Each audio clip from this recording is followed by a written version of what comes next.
So today in the shop, we started Rip's Ninja Fairing Repair, and this started out to be a relatively simple job, and it turned out that there were some parts of it that were a little complicated, and some of them actually just getting off some of the old material that was on there was pretty labor intensive. It wound up eating up the better part of a day, but in the end, of course, we got it done. We made a carbon fiber little reinforcement piece, showed how to install it and clamp it in place using JB Weld. You actually had enough time in the afternoon for about a 2-hour ride, and that's the best thing about every one of these days. While you're waiting for JB Weld to dry, you go take a ride. It was a good day. Today it really is Green Bay, Wisconsin out here. It is freezing cold. I can see my breath. I'll be so happy to get all the battery chargers flipped, make sure I'm ready to go, because today I want to start what I think is going to be a nice little mitzvah for Rip. We want to work on his fairing. I got to make some carbon fiber reinforcements, make some tabs. I'm not sure what else, but we'll try to get that done in the next couple days. And it doesn't look like today has, I'll be hopefully be in the cellar most of the day and drink extra coffee. When it's this cold, I'm just glad to be down the cellar. And I'm really glad to have gotten all the work done on this that I wanted to get done. And again, thank you, Luciano, for the loan of the dial indicator. Having this pretty much ready to go, hopefully when the weather warms up a little more. But getting these little test rides and that wind slayer, it's every day that I've done it and I've gathered data, it convinces me. Naked bikes without a fairing and a windshield just make a lot more noise than the ones with the fairing, period. Now, it's just me. I like to gather all my own data, and it's actually good for me to know this ahead of time. This bike with the windshield and a little bit better aerodynamics compared to the MT-09 from yesterday, the MT-09 was by far the noisiest bike because you're out in it's just a non-aerodynamic bike. And I guess it's hard to explain to people how that if you've not been involved in aviation related things, how important aerodynamics is for everything. I mean, even modern cars, they try to streamline them and everything, but when air gets disturbed, noise gets made. And in our case, trying to bury it in the wind slayer seems to help a little bit, but it sure doesn't eliminate the problem altogether. But we're going to be working on it more and more as time goes by, and actually, hopefully, as weather warms up a little bit today, Green Bay, Wisconsin. And we still have that. What I'm looking forward to is doing a repolish on that GS engine.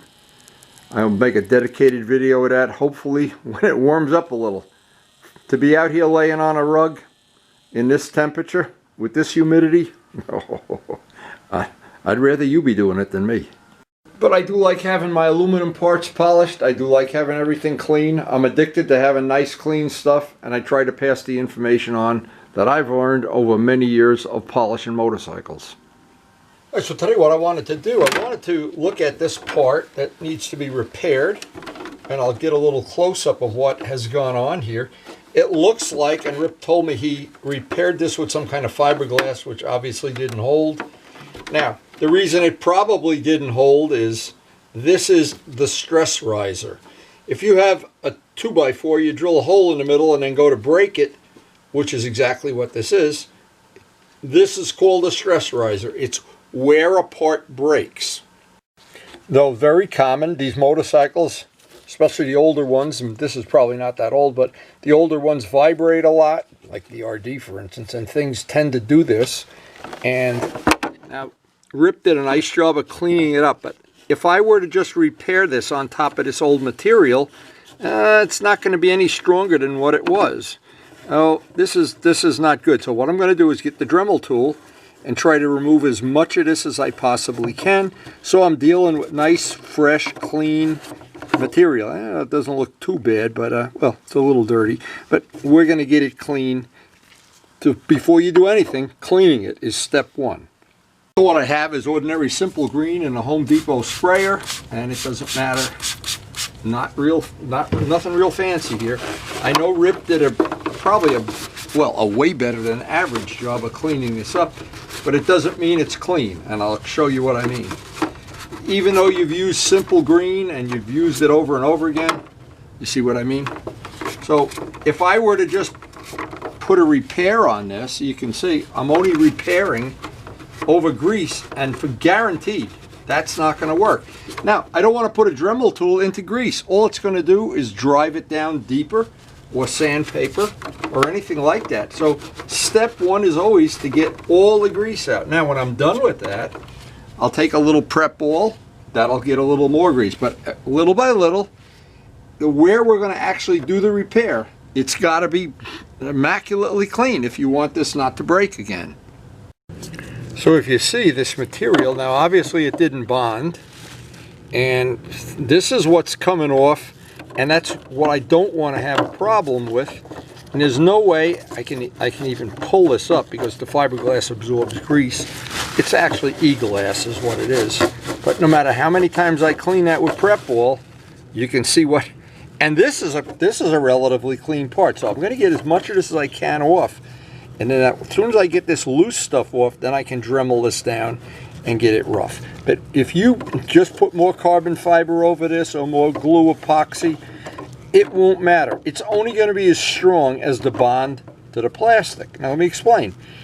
No matter how strong you make the reinforcement, if I put a reinforcement here and I JB weld it, say, to paint, the JB weld doesn't break, the paint pulls off the plastic.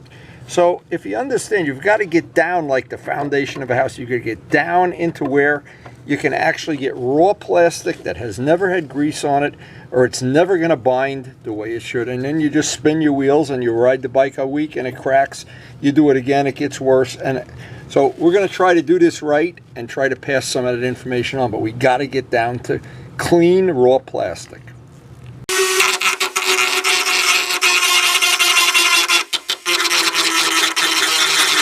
This is a carbide cutter. It will not get clogged up with grease because I can soak it in acetone when I'm done.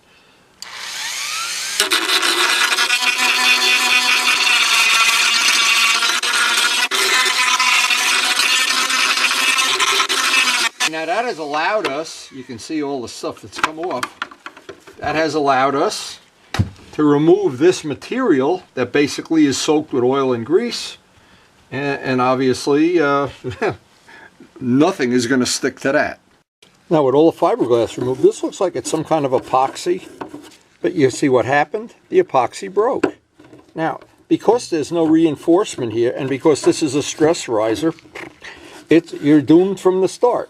So now I have to take, and I'm luckily I have plenty of them. I have these Dremel drums that I bought hundreds of, and we were using these for God knows what. And what'll happen, because these are going to get all clogged up right away, I'm going to have to keep replacing the drum. The drum doesn't last forever because we're using it on a material that's contaminated with oil and grease and everything. Luckily, we have about 1,000 of them.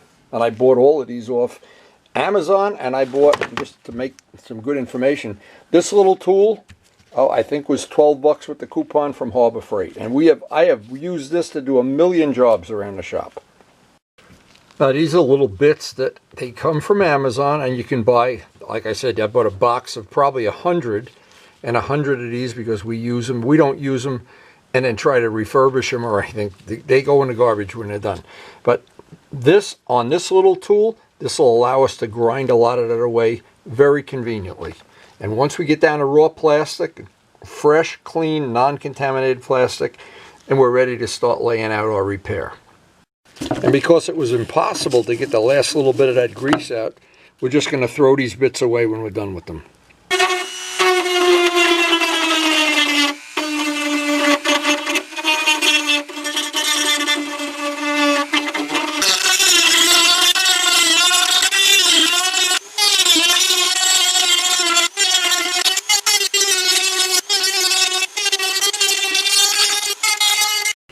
It was about 15 minutes of grinding with the carbide cutter to get down into plastic, but this is what we need. We need plastic. If we get a bond to this, it won't matter how strong we make the patch, it's going to break. We have a fair shot at getting this. Now, there's still chunks of this left over, and it's, well, there's chunks everywhere here. When this is all done, I'm going to trim that all off. I'll do the other one off camera, but this is what we're looking for right here. And this is clean, non-contaminated plastic. Now this really took a long time to get right because I wanted to have raw plastic here before I spend the time to make that piece.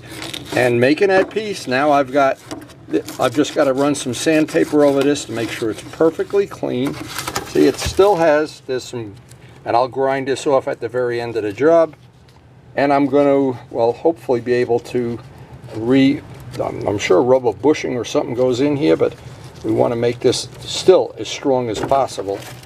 And most of all, don't want it to break again. Now see, a lot of times this doesn't break from vibration. Somebody that worked on a motorcycle, and it could be Rip, it could be somebody else, over tightened this bolt, and well, I know I've done that. So anyway, time to clean up the mess.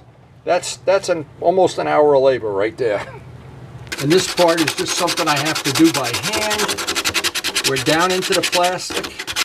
We've got it, I think, a pretty good shot at getting a good repair for Rip here.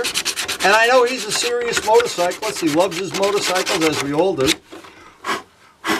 And I always want to do, of course, the best I can. Now, before I make this part up, I got to grind this away, just so we have a neater repair here.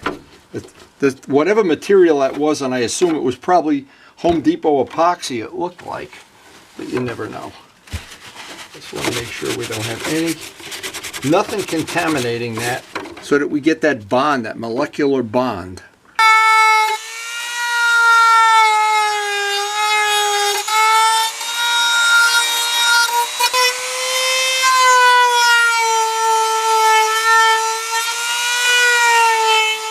Last thing is with a sanding block, just dress that edge off. I'm not sure I have any exact yellow paint, if any of this needs to be touched up, but I guess we'll find out. Anyway, we're ready to make up our patch. Now, that is definitely the stress riser, and we haven't guaranteed we'll never break this. You could have a motorcycle accident, or that some mechanic won't have a crowbar and do it, but we really have stacked the deck in our favor. So amazingly enough, that cleaned up pretty well. I want to take a piece of paper, make a rough pattern of the shape I want here, and we can go right to the tabs, I think. And just by looking at this, I think we can do this in one shot with JB Weld. So this is the pattern that fits where we're going to go, and this is a piece we have left over from one of the late carbon fiber parts that we made. So this is just, look how lucky we are. Wow, Rips, your lucky day. So we'll put a piece of tape on this, trace this out, and saw it out with our Dremel saw. Roughen one edge up, and JB Weld this in place, and then it'll have to sit overnight. And then we'll see how strong this is in the morning. If this isn't strong enough, we'll put an extra piece on it. We can double laminate it. But for right now, I think this is a good way to start. So there's our paper pattern, and that's going to go.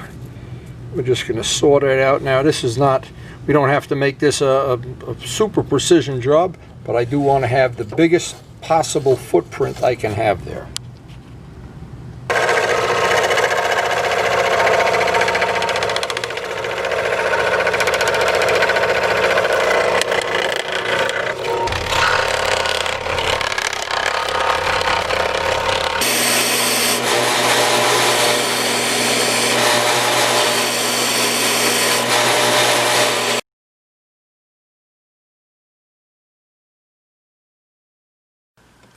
Now, a fresh thing of JB Weld, and whenever I'm doing something that's structural, and usually that's what you use JB Weld for, what I want to have is a fresh, this has a shelf life, and like everything in life does, and I want to have a fresh bond. I don't want this bond to break if I can possibly help it.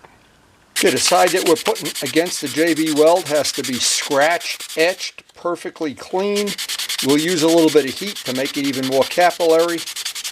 I've radiused off the corners just to avoid having a stress riser or anything like that might happen. And the side that we're not gonna bond to right now, if I bond to this, I'll have to scratch this too. But right now that will be ready. We're pretty much ready to get the JB Weld cooking. Okay, just general information that's useful. JB Weld is metal-filled epoxy. So there's no secret to what it is. But it's only going to be as strong as the surface that you glue it to is clean. Now, it's an excellent glue, and so is a product called Marine Tex. Marine Tex you can fix an engine block with. And I prefer JB Weld, and it's a little easier to use. And heat, any heat you have, if you're in a warm room at 70, 80 degrees, it's going to go off and a lot faster than if you're out in a cold garage. So heat, a little bit of hairdryer heat, will even make it go off even faster. Takes a reasonably high temperature without a problem. So the next thing is, of course, make sure this is all one color. You don't have stripes of white or stripes of black. First thing I want to do is get some in the joint, both sides, let it ooze out. We don't really care about this right now. This is cosmetic.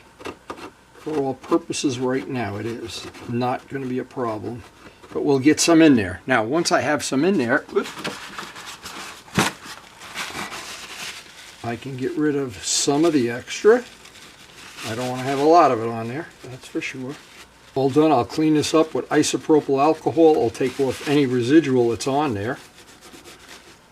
But I do want to have some, so when I pull this together, I'm going to put that under tension. I do want to have some of that material in there for now. So okay, now I can flip it over, put the material on both sides, not just one side, both sides. And don't be cheap with the material. And you would think something like this is a relatively simple thing. I know a lot of people just think they're going to just go take some Bondo or something and put it on there. Well, you know what? It's a little more scientific than that.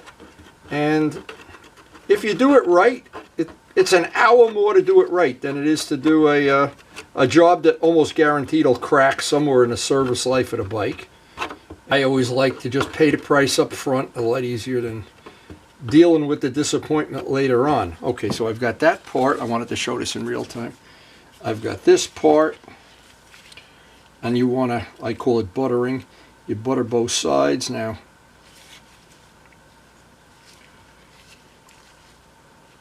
And whatever's left over, we'll make a little fillet radius. Again, my shop is usually about 65 degrees roughly. I don't really monitor it because I'm always wearing a flannel shirt in the winter. That piece can just get on there. I made it a nice tight fit. I got a little cap with isopropyl alcohol just to clean off as much of this as I can. Then I'll take a piece of tape and tape across it like a band-aid, just to put a little bit of pressure on that and keep it level. Keep using a new Q-tip every time you do some cleanup, and eventually you can get it nice and clean. You don't have a lot of, it just looks like a professional job then instead of a messy thing. So that piece of tape will just hold it in position while it's drying. What'll happen, the heat will make it a little more capillary. That tape on there.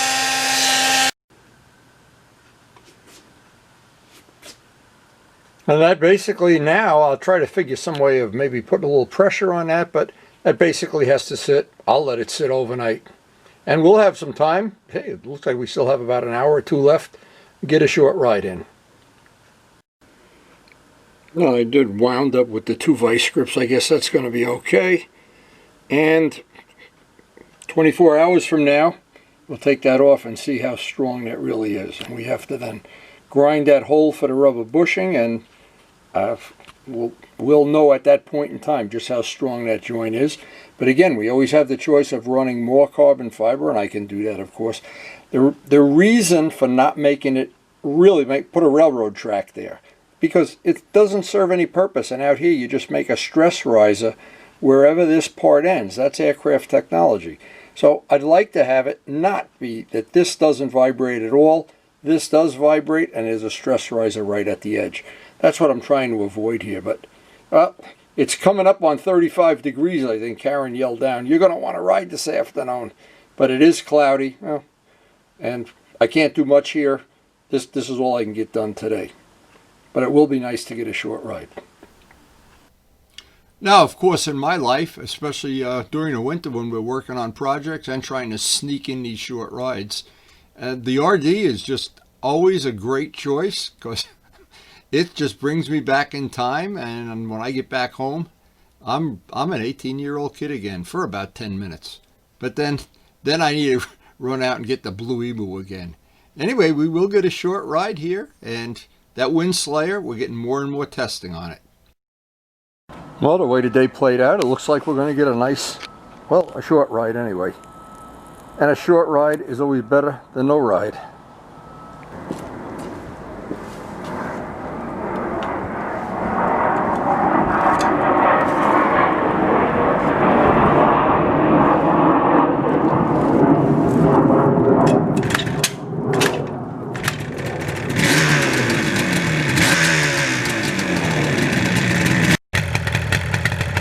Oh, the smell of two-stroke oil in the morning.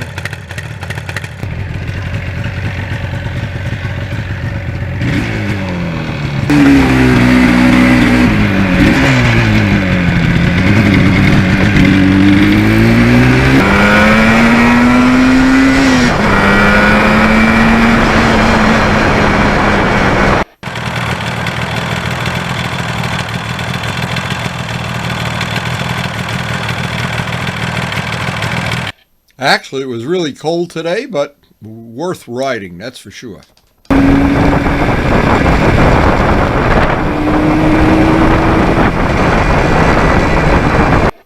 And you jump on this bike and all of a sudden, you're back in time.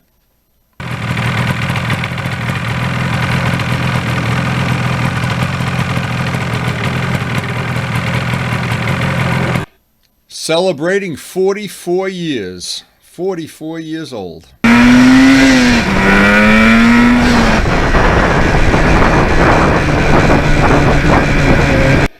And still a thrill to go through the gears, even in town.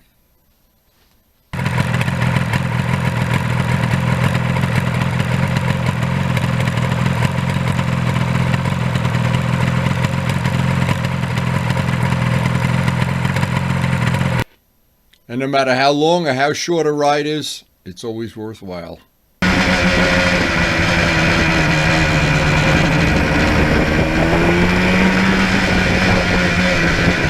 Now, the sky was cloudy, it was cold, but it was also fun.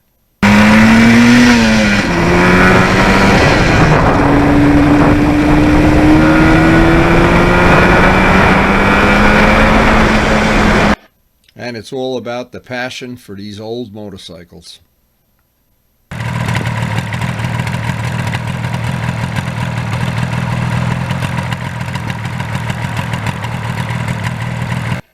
And I say over and over, a short ride is better than no ride at all.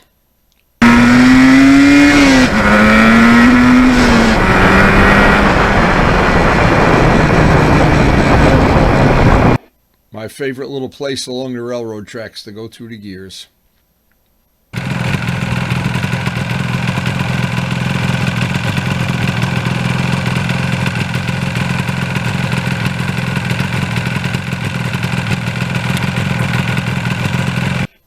Turned out to be a really nice ride.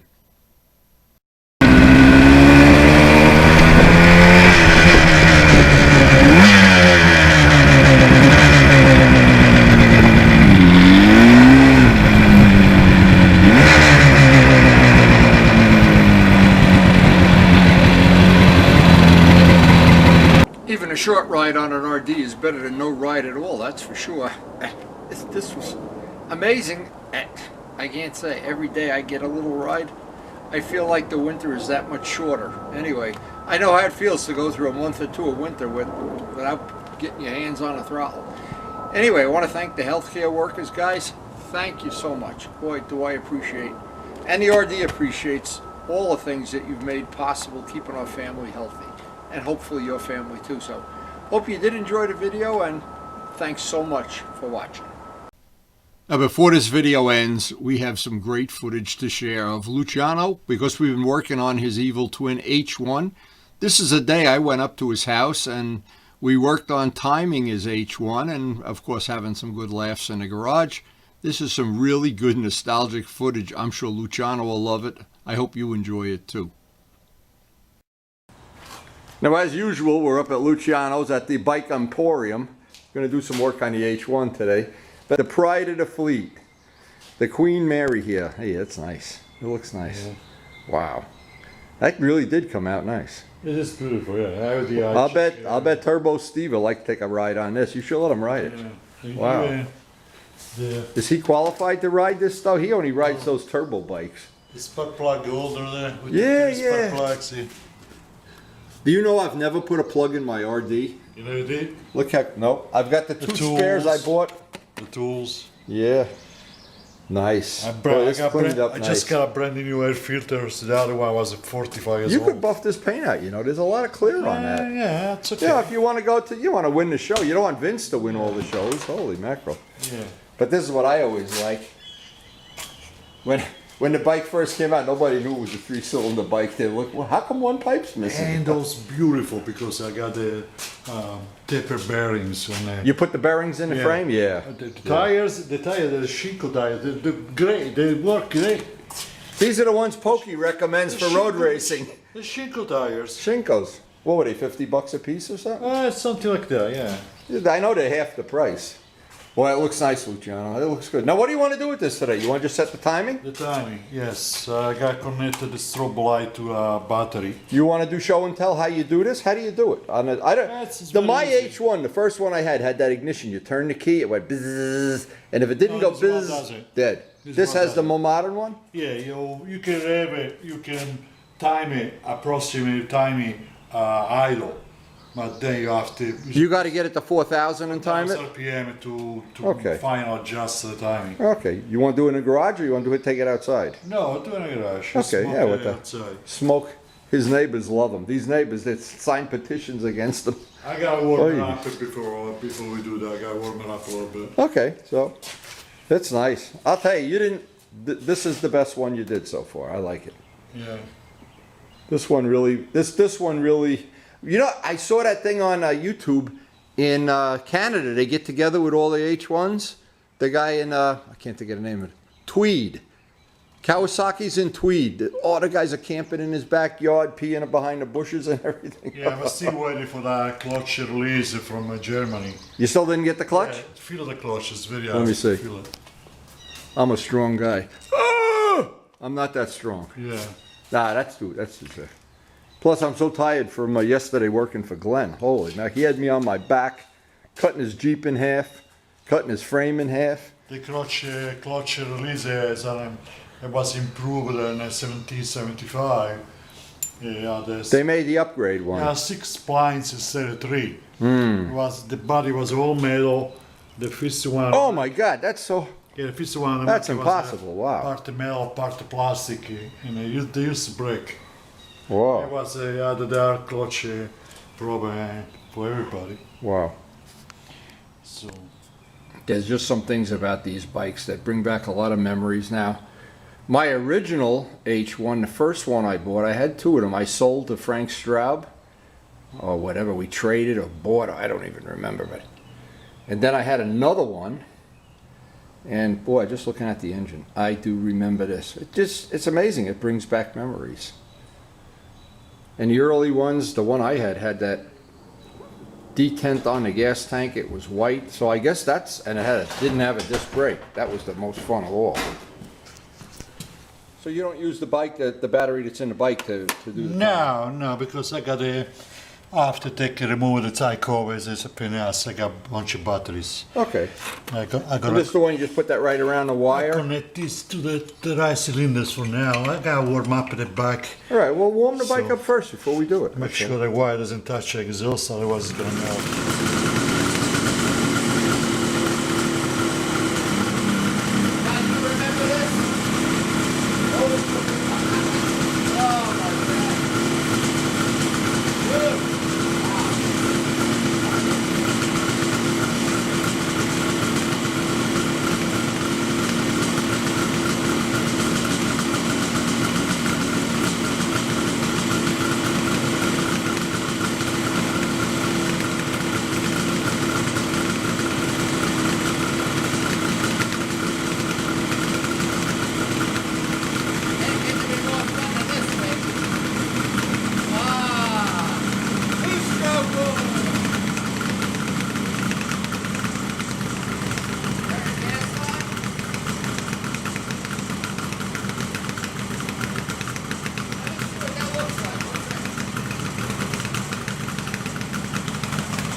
Let's see how it works.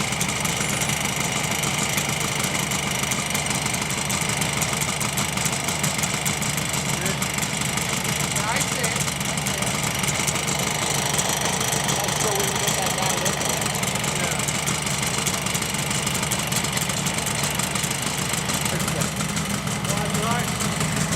What do you want to do? Shut it off? How fast? 4,000?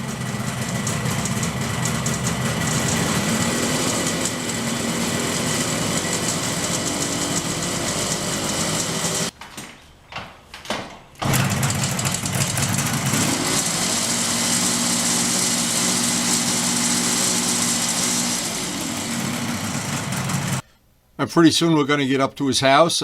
He's working on getting the blue parts on this. It is now officially a blue and a green Evil Twin. Congratulations, Luciano.